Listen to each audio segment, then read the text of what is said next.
Rachel, thank you for joining me on the M Word podcast. I'm excited for today's conversation. Yeah, thanks for having me.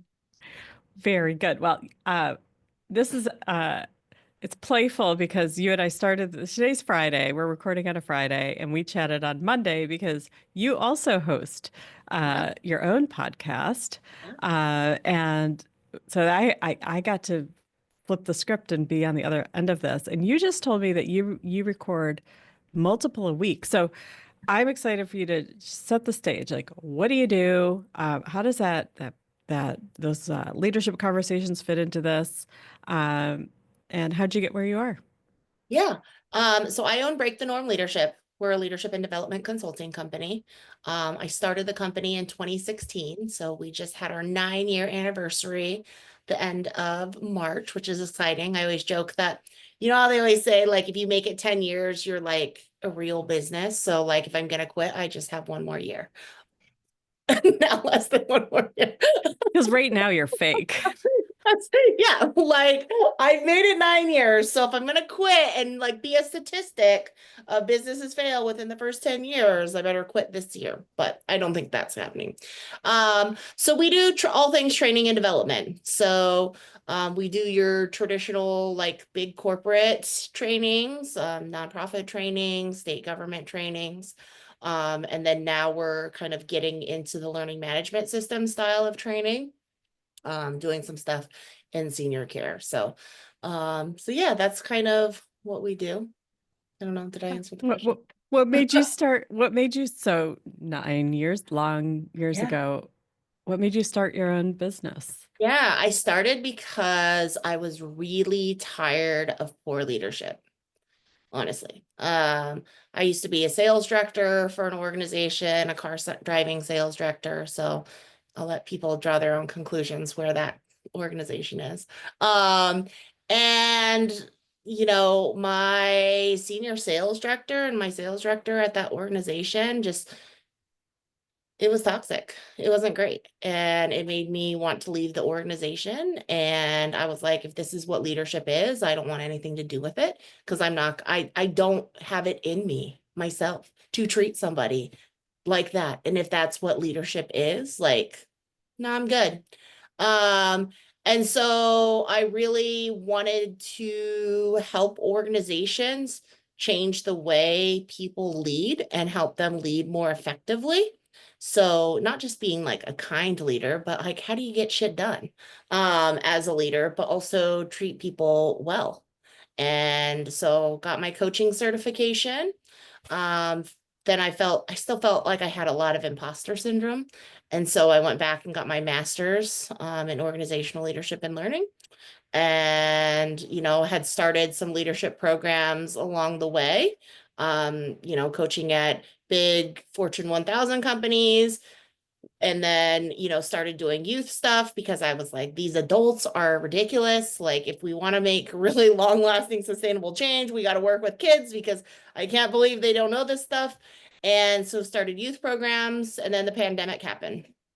And during the pandemic, corporations were not hiring anybody. Mm-hmm. And so we did a ton of youth programs during the pandemic with relief money and education money, and built that side of the business then.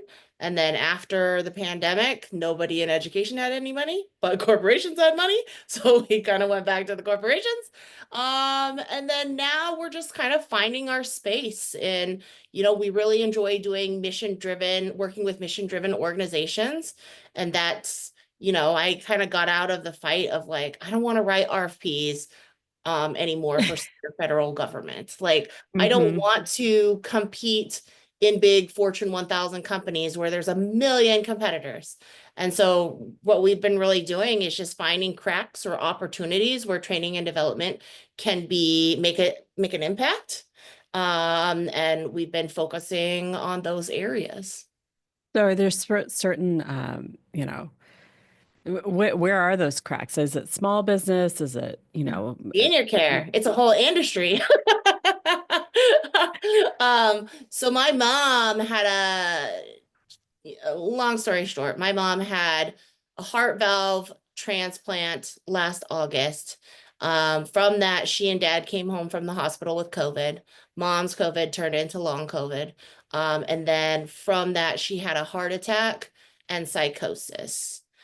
Oh my And gosh. from that, um, like she left the hospital. I hired in-home healthcare for her. I've now hired and fired two franchise in-home healthcare companies because of lack of training for their CNAs.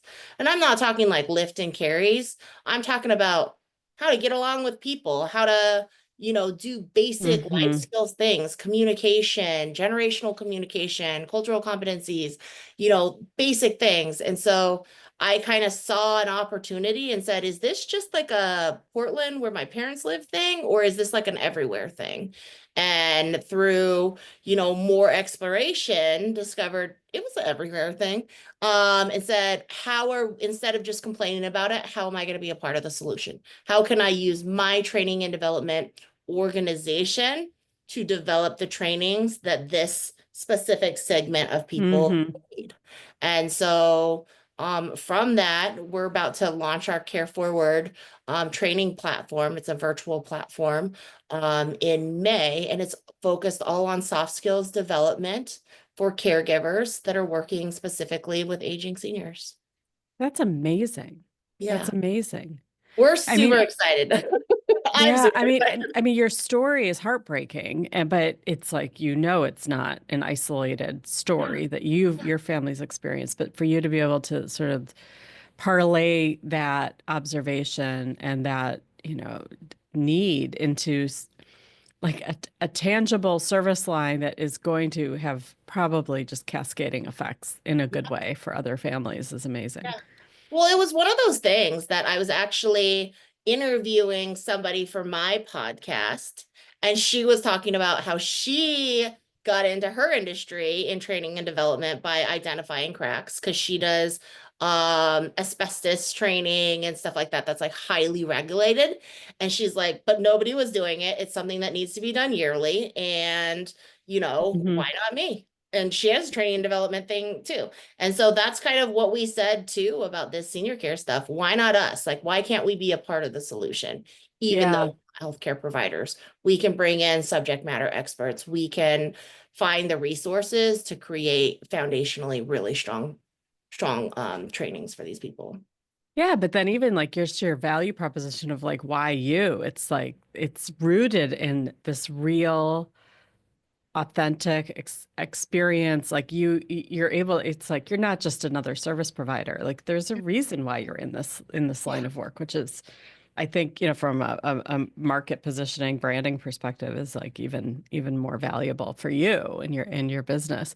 But do you find I'll put myself on the spot here. Like whether I want to or not, you don't turn off like your sort of like your perspective, right? And I mean, I'll be out to dinner or I'll be like going somewhere new for the first time, and I walk in, I was like, oh my God, the signage is terrible, and the flow of this place is, leaves a lot to be desired, and it's like, oh well, what a lost opportunity to upsell or I'm like I go in and I've done like a brand audit in 5 minutes without and it's like my husband's like, oh, here we go again. Like Yeah.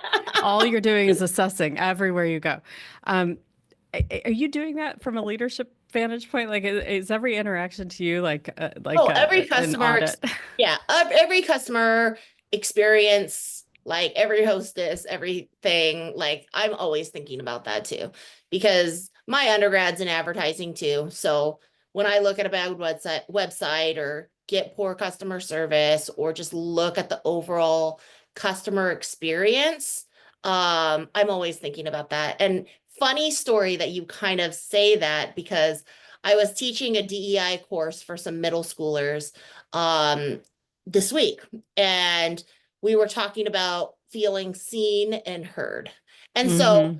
I asked my students, and these are like fifth through eighth grade students, and I was like, so where do you all feel seen and heard? And my like personal perspective or biases was expecting them to say things like at home with my mom, with my dad, whatever, like your traditional middle school responses. And one of my students was like, at Costco. And I was like, Costco? And he's like, yeah. He's like, my grandma's house too, but definitely at Costco. Because Costco, like, they have put some thought into where they put these things. They have put some thought into what they're buying and providing. And he's like, I feel like they get me. But like that's like goes back to like the branding experience that you're kind of talking Mm-hmm. about is these organizations, whether it's a restaurant or a store or wherever you're at, like what is that cultural experience that you're having when Mm-hmm. you go into the organization? And that goes from leadership all the way down to the people that are giving you the samples at Costco. Yeah, It all goes together. it really, really does. Now you used the the buzzword, Rachel. Uh-oh. You said DEI, and Mhm. here we are in 2025, and it's just uh, like we're erasing history left, right, and center as a nation, and there's like all this retrenchment happening from brands of every size around. Oh, well, I guess we can't quote unquote do DEI, which it's like it just drives me nuts because, and I'm not even in the leadership space or in the HR space. The idea is that you can somehow stop understanding fellow humans, like which is really what we're talking about here, Yeah. um, is bonker doodles to me. But that said, you know, how does this show up in your business? Like, are you still able? Is it now, do you have like a mark on your house because you are still selling this DEI training, or, You where do you know, go from here? more organizations than ever have come to us asking for DEI training since the inauguration. And to me, that really says that those are the organizations that actually genuinely are doing it for the right reasons, Mm-hmm. unlike some of our bigger box corporate organizations that are losing like $12 billion, not to name any names, that did it for a trend. Right. And the ones that are doing it right now, I feel like are the ones that actually it's rooted in their values and in their mission and in their Mm-hmm. people and actually, care about being inclusive. And for Right. us, like DEI is a part of every training that you're going to ever get from us as an organization because break the norm, like that's what we do. We're not like that's just who we are and what we do. Like that's a part of our core.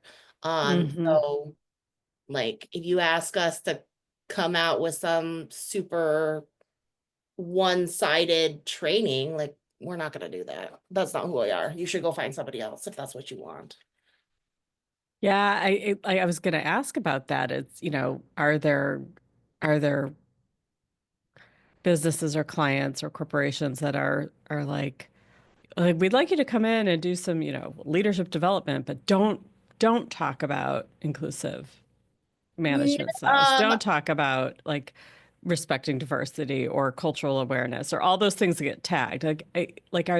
Is that happening, or is it really it's an all or nothing? People are only either from just not even one going down this route. organization. And that wasn't because of the person who was buying from us. It was because of people above them. And Hmm. so their person above them decided that DEI, diversity, equity, and inclusion, was not an acronym that they liked. So they put DOI for diversity, opportunity, and inclusion. And so that was like the only thing that they ever asked. They're like, we know this is crazy, but can you use O instead of E? Even if it's just something you talk about on the slide. We're not recording this training, but um, if you can just say opportunity or just not call it DEI for the sake of this training, still do the training. We're not asking you to change anything about the training. just if you're going to use the acronym, use DOI instead of DEI. And I was Hmm. how about I not use the acronym and we Yeah, I just mean, honestly, like I'm surprised there hasn't been more like, okay, well, let's rebrand. It's like, let's call it like representation, opportunity, and I don't know, making room. I like what everyone gets so caught up in these like letters that somehow that they have power in themselves when really what we're talking yeah, about is like just being human. creating workplaces that don't suck to be at. Yes. Yes. Unsuck your HR Yes. department. Unsuck your HR department, like make a place that people want to be. And, Yeah. I think just with these younger generations coming in with these new expectations of the workforce, um, like, I don't know how long this DOI, DEI illegal thing is going to actually last Right. Yeah, because, because like the market itself demands yeah, people want workplaces that don't suck. yeah, yeah, that's all Gen Z. That's Gen Z in its entirety. Like, Hmm. and then, as Gen Alpha or Gen Beta and Gen Alpha come in, like, I think they're going to expect the same thing, if not more.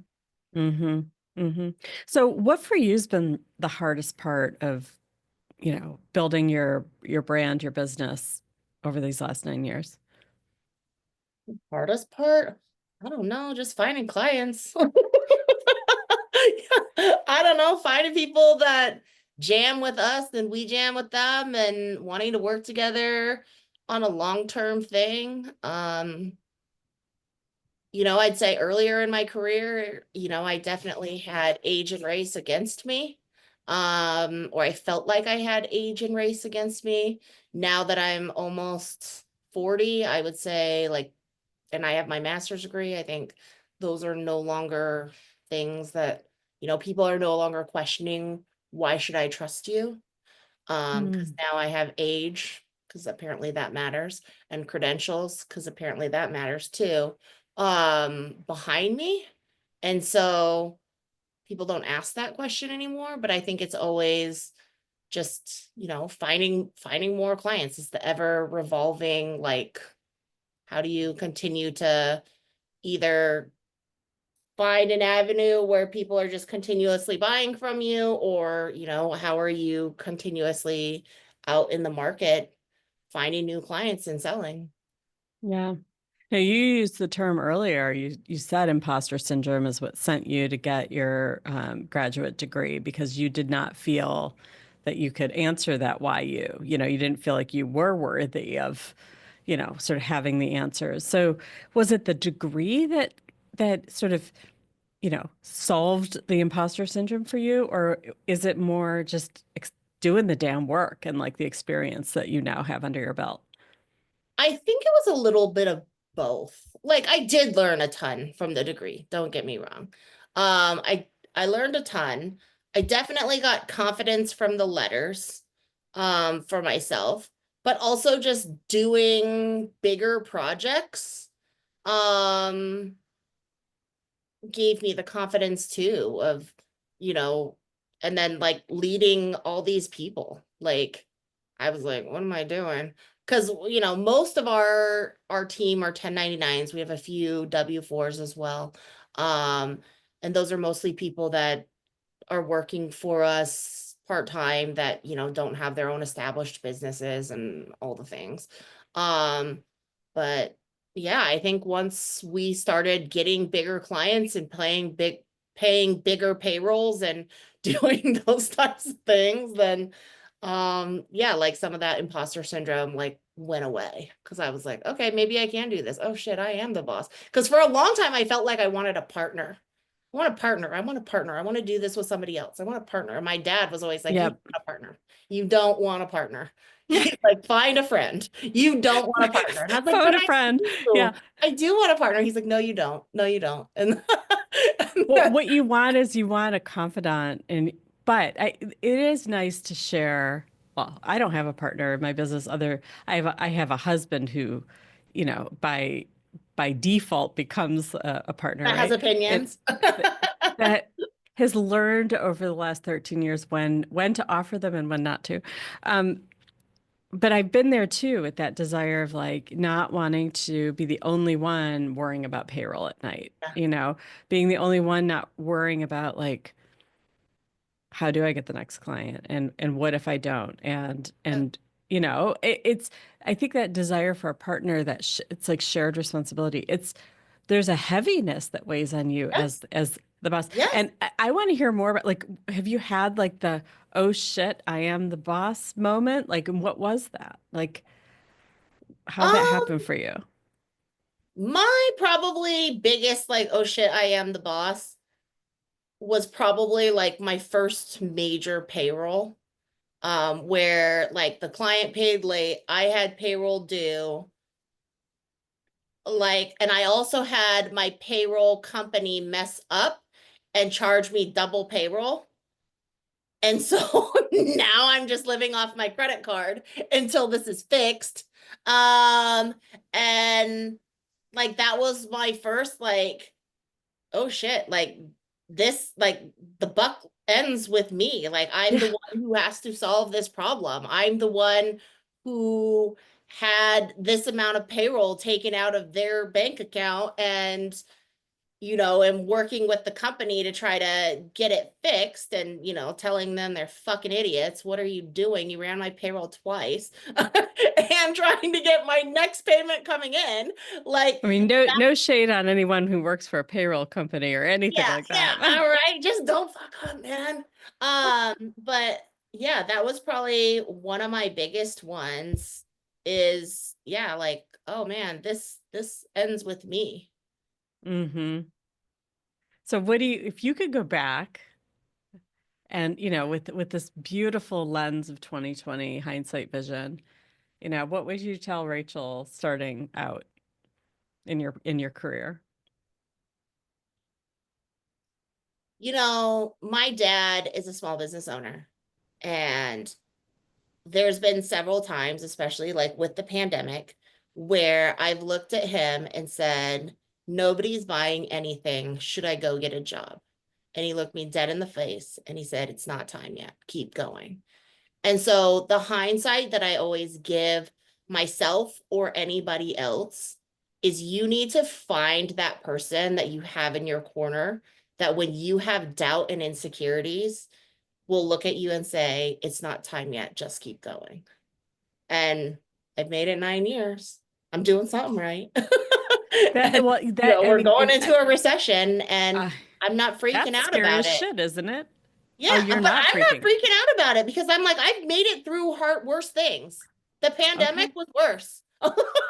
It's one of those worser things, but I've made it through it. And so, like I don't even think about should I go get a job and be scared? Nope, it's not time yet. Just keep going. Do you think that entrepreneurs are irrationally optimistic? Oh yeah, absolutely. Absolutely. You Because have we're to, just you like, have to be because yeah, I'm a leaper. Like I'm the person that leaps and then asks questions later and is like as we're falling off the cliff. And yeah. and I'm like, we'll figure it out. But you and I were talking about it the other day. Like somebody wanted to do an informational interview with me because they were thinking about buying a business, like a franchise that has leadership curriculum. And they wanted to know what I thought about it and if they should do it. And you and I said, if they're asking, they shouldn't do it because that's not what entrepreneurs do. We start businesses and then we are like, oh shit, I started two businesses and I didn't even realize it. Like that's Yeah. us. That's us. Like we don't ask. We just hope for the best and keep going. Yeah, I think the folks who like and I've always framed it this way and and I'll ask you how you what bucket you put yourself into, but there are people who they say, "Okay, I want to get there. Like that's my goal. I'm going to write a business plan from point A to Z and all the things and I'm going to work to get myself there." And then there's people who are like, "I don't know. Oh, there's an opportunity. Okay, I'll try it." And I'm where it's a continuum. This is not I don't it's the buckets is the wrong thing, but it's a continuum. Like where are you on that continuum? Oh, I'm like, I want to go there. Who's coming with me? Because I'm running. Let's go. But I heard the best definition of entrepreneurship the other day. I was watching a master class by the guy who started Reddit. I don't remember his name. But he was like, the definition of an entrepreneur is somebody that has an idea and then executes on it, like does something about it. So it's not just having an idea, it's not just about doing something, it's bringing the two together. And Mm-hmm. there's a lot of people that are, like I don't know, this sounds good. Like they're not the small business owners, they're not the entrepreneurs. They're the mediocre at best employee. And I think that I tend to employ people that have entrepreneur spirits because I struggle to work with the mediocre employee. Yeah, well, and I would imagine that if someone, you have the skills to empower and skill up other workers, that you're going to do that for the people who are around you too. So you want people who are like receptive to that and want growth in their own selves as Yeah. well as Yeah. folks who are just, you know, fine But with you know how whatever. many like leadership companies are out there that are like out there preaching leadership and teamwork and how to do it and project management and all these things. And then you peek behind the curtains and they're just as messed up, if not worse than these companies they're teaching. So that's fascinating. And but it's not just leadership. I think, and I talk to people every day, in those words, imposter syndrome come up. But there's this idea, there's this misconception or misperception that like big companies or big brands or anything that sort of like has a wow factor, like they have their shit together. And we see behind the scenes on tech stack and marketing infrastructure and ad spend and how all it's managed and how it's all in approval systems. So we get a lot of insight into operations on businesses. And it's a mess everywhere. Like in one concrete example, and this comes up almost weekly, and it's come up with the itty bitty little clients who, scrape together money to get support from consultants or agencies, to the big guys who are, well invested in their marketing and brand building and advertising. So everywhere. We don't know how to access our Facebook account. We don't have the login to our Google Analytics. No one on our team can get into our website. Well, who's done it all? Well, the last company we had set it all up. There's no continuity. There's no operational, like this is risk management. And it's astounding to me, but it's weekly. Weekly, we run into this type of, it's digital governance, but it's like these are huge assets for brands. And so all of that to say that this idea that like somehow your competitor has their shit together, or the big guys who you envy because they look like they know what they're doing, behind the curtain, everybody's struggling with something in the business. Every Yeah. business is struggling. I think the difference is the ones that where it's entrepreneur run is that you've got this human whose like entire soul is carrying the weight of it.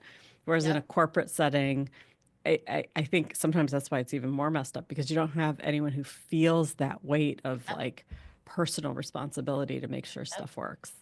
Yeah, absolutely. Yeah, like employees are typically not losing sleep over whether something's done, Yeah. but I am. And and that's why I don't know, I like my teams to be lean and mean. Uh, Mm-hmm. I like my teams to have investment into what they're doing, what they're building, what they're creating. The more they have that investment in it, the more they're committed to the success of it. Right. Um, and yeah. Oh, So back to Rachel, like what we were yeah. talking about, like the gaps. We at Break the Norm just started what we call the danger division. And that's Ooh. for like dangerous ideas of like, where do you see the gaps in the road? What are your dangerous ideas? Put them Mm. here so that we can think about them and decide, are we going to do it or not? Like, how can we be a part of the solution? And so we have the danger division with the danger squad. Yeah. So, yes, you and I, this is ringing a bell because you and I were both saying how uh, sometimes we need to be reined in on the big Yes, ideas. So this was created to to manage you, right? manage me. Yeah, a little Yes. bit. Yeah. Like I have a system now that's a little bit better because I was on a project, the project that I met you on last year. I was not supposed to write for that RFP. The team told me no. I did it anyways. And then I was like, Hmm. so But Rachel, we wouldn't have met.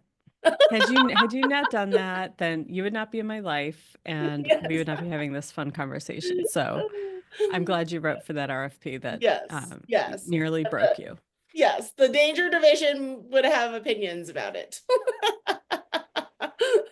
They're Absolutely. like, you don't even listen to us anyways. You sometimes just do it anyways. And I'm like, I know, I'm gonna work on that. Yeah. Yeah, yeah, this is all very familiar to me. Well, Yeah, I like to always close these conversations out with completely random questions that have nothing to great, do with anything except they're fun. You great. ready? Rapid Yeah, fire. okay. What's your favorite social media? Oh, TikTok or Instagram because I get my wiener dog videos, but I do love me some TikTok. You can get weird dog videos on TikTok too. I know, I And if just they're don't get as not giving them to you, many. you just do one search. That's all you have to do, and I then they get will more like forever. educational things or funny things on TikTok, and then I get my dog video, my wiener dog fix on So on. I will say, and for the benefit of everybody listening, if you you know, for those who deign to have TikTok on their phones, um, it's so easy to train. Yeah, Like we're I talking was about it like right now. I'm probably gonna get. stand-up comedy, do one search on your TikTok search button and it just builds it into your algorithm and you're starting to it's you train your feed and it's so responsive and it's such a fast learner, way faster than anything that I would get on the Meta platforms. So Yeah. anyway, TikTok, I'm with you, addicted. Um, Taylor Swift, yay, nay, or don't care. Ugh, don't care. I'm not a Swiftie, but I'm also not like a Beyonce person. I'm the person that hears about like concerts and things like that after they happen.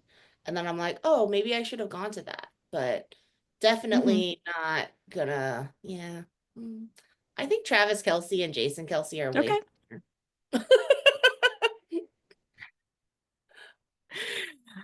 Is there a book you always recommend? Things by Darren Hardy. The Compound Effect. I do love the Compound Effect. I do love Darren Hardy. I love Darren Daly. I did that a lot when I was a beginning entrepreneur. Um, so Do you yeah, only read books by people named Darren? no, why? Have I Well, didn't you say were both those authors Darren's? Oh, Darren Hardy. Both of them were by Darren Hardy. Yeah, the Oh, Compound both of them are Effect. by Darren. Yeah, and Okay. then Darren Daly is also by Darren Hardy. Yeah, Oh, yeah, okay. both of Gotcha. them It's are the just title different of a things book. that It he was has. not a different author. All Yeah. right. I need some coffee. And my last question for you, Rachel, is where do you want to go on your next vacation? Ooh, where do I want to go or where am I going? You can answer that however you interpret it. This is I not just a want to go test. overseas. I want to go overseas and I need single people to go with me that have accessible income to go with me because everybody's got kids or a husband or no money to go. And so if any of your podcast listeners, are like single men that want a traveling money to go overseas. Or it could be a friend, a female friend that likes to travel and do fun things. Like I would be down for that. But I want to So go this is the international, but I new don't want role to do for it the myself. Yeah, new role Yeah. for the M Word podcast. We are now making connections. Man, So there yeah. is a call on the table for a single Single men. male Single, who straight, wants to. job, car, educated. That's what I'm looking for. You know how hard that is? It's hard. Oh, and they have You to be heard it straight here. too. Single, straight, job, car, educated. Because I find a lot of gay men that are single, straight, or that are straight, job, car, educated. Or No, not no, gay car. men are not Yeah. straight. No, they're not, but they're all the You're other what things. you're Job, getting car, all the educated. wrong combinations is what you're finding. You haven't found Yeah. the right combination. So it's Yes. just a matter of No. time. Okay. Yeah. All right. Awesome. Well, I hope you find that travel companion whomever they are and Yes. get to go abroad sometime very soon. But Rachel, this has been a lot of fun. I appreciate you joining us. And for our listeners, if they want to get in touch with you, what is the best platform for them to find you? Probably our website. So breakthenormleadership.com, BREAK. Yeah, and then Rachel at breakthenormleadership.com. Fantastic. And we will link to that in our show notes. So thank you very Awesome. much, Rachel. Thank you.